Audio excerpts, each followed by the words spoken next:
If someone had told me a single month ago that my life would completely collapse this badly, I probably would have laughed directly in their face. Unfortunately, reality apparently enjoyed humiliating me personally. First, my girlfriend broke up with me after 2 years together while calmly explaining that I simply was not good enough for her future anymore.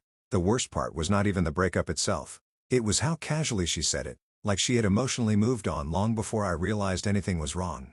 According to her, I lacked ambition, stability, maturity, direction, confidence, basically every quality necessary for becoming a successful future husband. By the end of the conversation, I genuinely felt like a defective product receiving a customer complaint review. Naturally, after such a beautiful emotional experience, I immediately dragged David out drinking that same night. The bar was crowded, loud, and filled with enough alcohol to permanently damage rational decision-making, which honestly suited my mood perfectly. David sat across from me while listening to my endless suffering with the exhausted expression of a man who regretted answering my phone call. I continued aggressively drinking while repeatedly complaining about my breakup as though emotional damage had become my full-time career. Still, no matter how much I joked around, the breakup continued hurting more deeply than I wanted to admit. Hearing someone you genuinely loved calmly say you were not enough somehow damaged something inside your confidence permanently. Worse, part of me hated that she might actually be right. Maybe I really was immature. Maybe I really had no direction. For several quiet moments afterward, I simply leaned back against my chair while staring blankly at the glass in my hand. Around us, the bar remained full of laughter, flirting, music, and people casually enjoying their lives normally while mine currently resembled a burning garbage pile drifting through the ocean. Then suddenly, perhaps because of alcohol, heartbreak, or temporary brain damage, I slammed my glass down dramatically before loudly declaring that there were plenty of fish in the sea and I would simply choose the best one instead. I lazily glanced around the bar pretending my life was not collapsing internally. My eyes suddenly landed on a woman sitting alone near the far side of the room, and my entire brain immediately stopped functioning.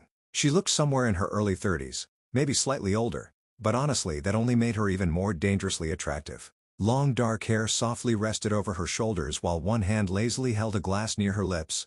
Her body was unbelievably beautiful in the kind of mature, curvy mommy figure way younger girls simply could not compete with. Her breasts were full, heavy, and perfectly shaped for a woman her age, the kind that would overflow a man's hands, soft yet firm with a natural weight that promised endless pleasure.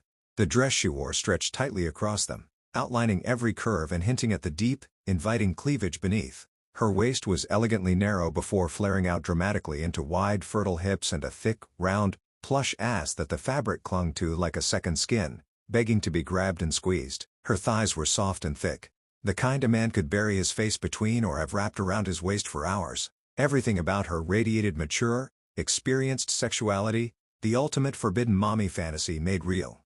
Toby felt his cock twitch and begin to harden instantly in his pants, a shameful but undeniable reaction to this goddess who looked like she could ruin him in the best possible way. Everything about her radiated confidence, elegance, warmth, and seductive older woman energy powerful enough to emotionally ruin a man permanently. The dress she wore perfectly wrapped around her figure, hugging her full breasts and the gentle curve of her hips in a way that made my mouth go dry. Her calm expression somehow made her even more mesmerizing. She genuinely looked like the type of woman men fantasized about hugging after a terrible day. One embrace from her probably felt emotionally healing and dangerously addictive. David noticed my silence and slowly followed my gaze before immediately looking horrified. He quietly muttered "oh no" under his breath like a man witnessing the beginning of a disaster in real time, but by then it was already too late for me mentally.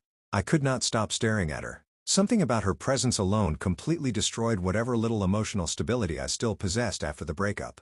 She looked mature, comforting, seductive, affectionate, and terrifyingly beautiful all at once. At that exact moment, while alcohol completely erased the remaining limits inside my brain, a single horrifying thought entered my mind. I wanted her. Not casually either. This was the kind of attraction capable of making a man genuinely consider risking his entire future just to experience one warm embrace from her. One kiss, one night sleeping beside someone like that.